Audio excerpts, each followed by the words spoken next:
This was not a perfect movie, but the emotions were there. His performance was amazing. Amazing. It's one thing, to make a movie and, have a lot of emotions, but it's another thing that emotions come out and the audience feel it. Hello guys, I'm Nona Prince and today I'll be talking about Jersey, starring Nani, Shraddha Srinath and directed by Gowtam Tinnanuri. I really liked the film, the emotions were there, but it was far from perfect, and we'll talk about that later. But it's really refreshing to see something new, something different, a sports drama, layered, subtle, underplaying it, no over dramatic scenes, no melodrama, no commercial aspects, trying something different, going away from the crowd. For that, big thumbs up. Movie's been out for so many months. There are 1,000+ reviews out there, but this is not that kind of a review.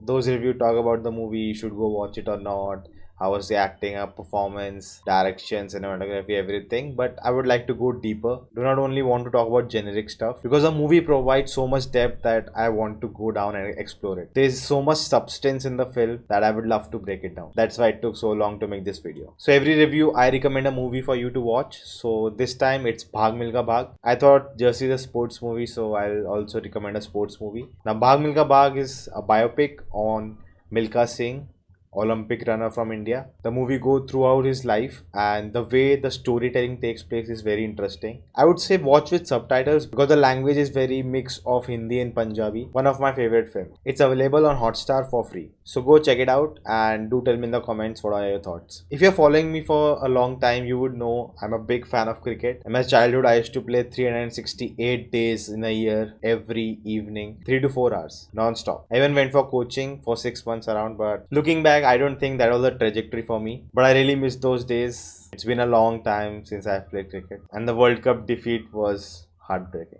So the movie is jumping from 1986 to 1996 to 2019, and the most of the cricket we see is played in 1996. So I think the look of the cricket really felt authentic. It felt raw, even how it was shot, how it was, the ground and everything, the camera angles. Now I don't know, they didn't have a budget to do a drone shot or do something that we can have a look at the whole cricket stadium or something like that, or it was a creative decision so it looks like 1996, because on TV also it was just static frames of the pitch, then where the ball went, then on the pitch, nothing else. It was very limited, so it did had that feel. The music was integral part of this film.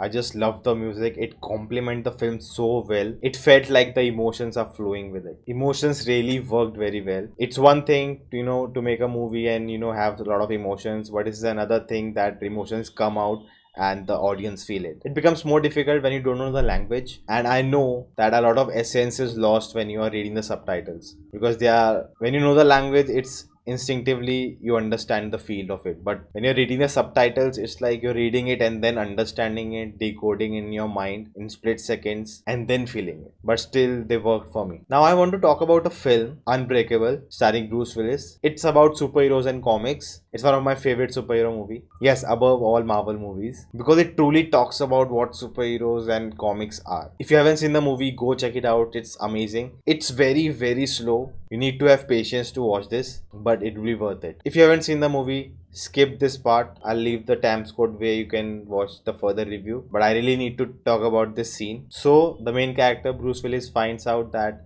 he has super strength and he does not want to believe it. He tries a lot of things. His son makes him do a lot of things that proves that he has super strength, but he doesn't want to believe it. He goes to visit a doctor and he says it's all in your mind. But the son truly believes in his father that he is a superhero. So he finds a gun in the house because Bruce Willis is a security officer. And the family is in the kitchen. The mother is cooking. Bruce Willis is sitting on the chair, and opposite to him the son is sitting, and he takes out the gun and points at him, and he just want to prove him that you are a superhero, because Bruce Willis doesn't get respect from his wife and his colleagues and all that. So for him, he just wants to prove him that he is a hero, and he's pointing the gun at him, and both of them are, don't do it, don't do it, don't try it, it's not worth it. And he just wants to prove his father that you are the best, you are the great. And it's an amazing scene, and I can never forget it. The performance was out of the world. So the reason I described this scene was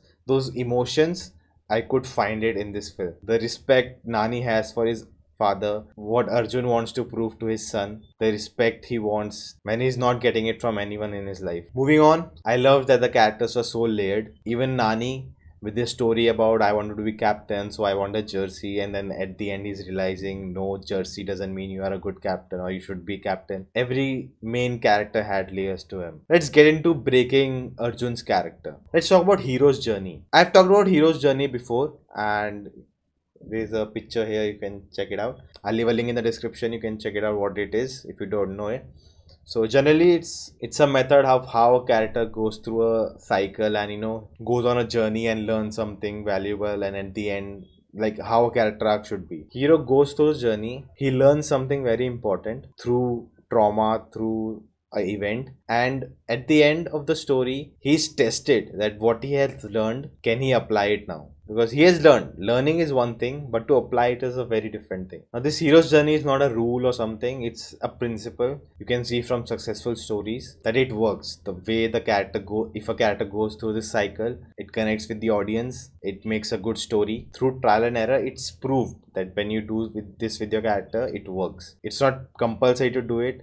There have been movies where this doesn't apply at all and the movie is still very good, but generally this is something that helps making the character arc foolproof. Now let's talk about the motivation for Arjun. I don't know if he knew that he has a disease before not getting selected or after, so do let me know in the comments. He wants to play cricket again because he wants that respect from his son. He doesn't want to lose that respect. But the result of playing can lead him to his death, which in turn will leave Nani fatherless. So I understand his motivation for the respect he doesn't want to lose from his son. There's a scene where he slaps Nani when Sarah asks Nani what happened and he says he fell down or something like that. So he protected him.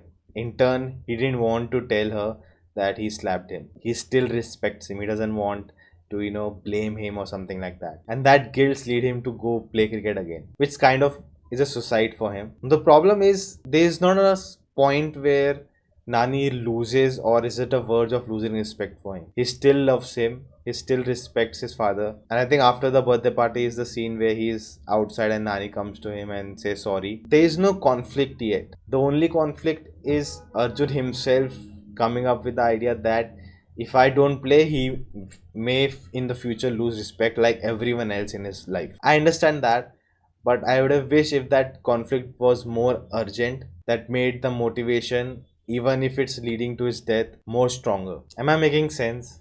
The other thing that didn't work for me at all was the jealousy subplot. His young teammate is jealous of him, why he's in the team and all that stuff. It had no outcome at all in the movie. I thought it will come in the end, but they resolved it in the middle of the story. Like, it didn't have any impact, no conflict adding to the story. It was just there. Like, it would have been cliched, like how Chak De India, they are rivals, but at the end they help each other and India wins. I thought same thing will happen, but forget that. They just resolved it without any outcome for it. Like, if you remove that part from the movie, there's no difference. And the scene where the guy's girlfriend writes something about Nani and it's published and he just goes in front of him and kisses her on the cheek and say thank you. Like, it was totally unnecessary and out of character. And then he comes to the coach and says, you want me to be the way I was 10 years back. I'm like that. But that never happens again. That scene was totally out of place. It didn't make any sense to me. I was like, why would you do that? Why would you go to someone who doesn't like you and kiss her girlfriend in front of him? Like, no, that doesn't make any sense. That's not cool at all. Like, that was wrong. Now, Satyaraj's character, Coach Murthy, it felt like his character is from some other movie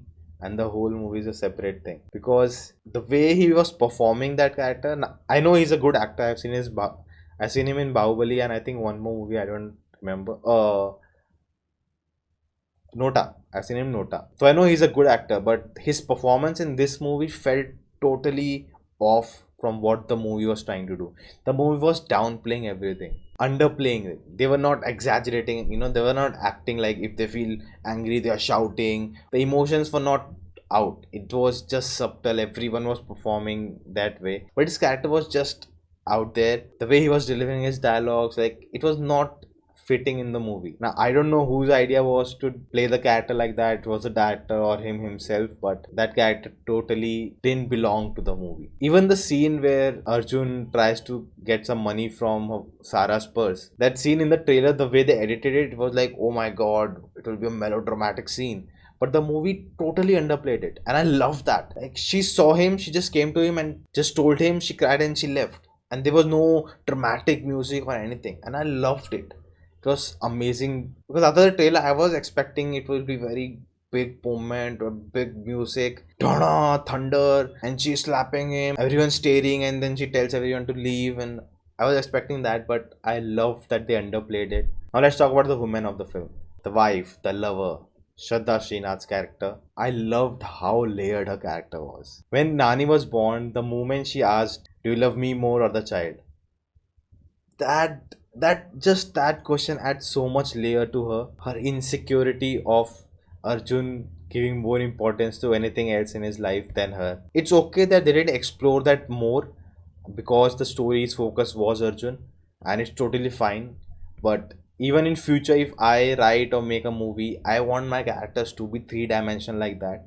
I may not explore those characters, happening in their life, what is their story, but the character should be three-dimensional like that. And I loved it. I had a reservation in the trailer reaction that I don't want her to become a villain to him. The movie did justice to her character, and she did her justice to her character. She was justified for what she was doing, not believing in Arjun. She was fed up. She was carrying the house alone. I just loved that character. Now let's talk about Arjun, played by Nani. His performance was amazing. Amazing. As an actor, to do nothing in a scene is very, very difficult. He's just sitting on the sofa, and I can see through his eyes, through his body language, that what's going in his head. That scene when he goes to the station and when the train comes, he starts crying out. That gives him so much depth, because we have seen that transformation. When he was young, he was carefree, he used to push his players, he used to beat people. Now he doesn't express things, he keeps it inside him, and he needs to go to a station alone to just take everything out. Him crying adds so much vulnerability to him as an actor and as self character. Hats off to him. It's very difficult to play a character like that, and he did justice to it. At the end, I always thought why this movie is called Jersey, and when Nani opened that gift, I understood why the film is called Jersey, and tears starts rolling through my eyes. So guys, thank you for watching this video. If you like this, thumbs up. If you didn't, thumbs down. No problems at all. Do comment your thoughts about the movie. In the next review will be of Awe. If you're new to the channel, check out other videos, and if you like them too, do consider subscribing. So guys, thank you for watching, and I'll see you later.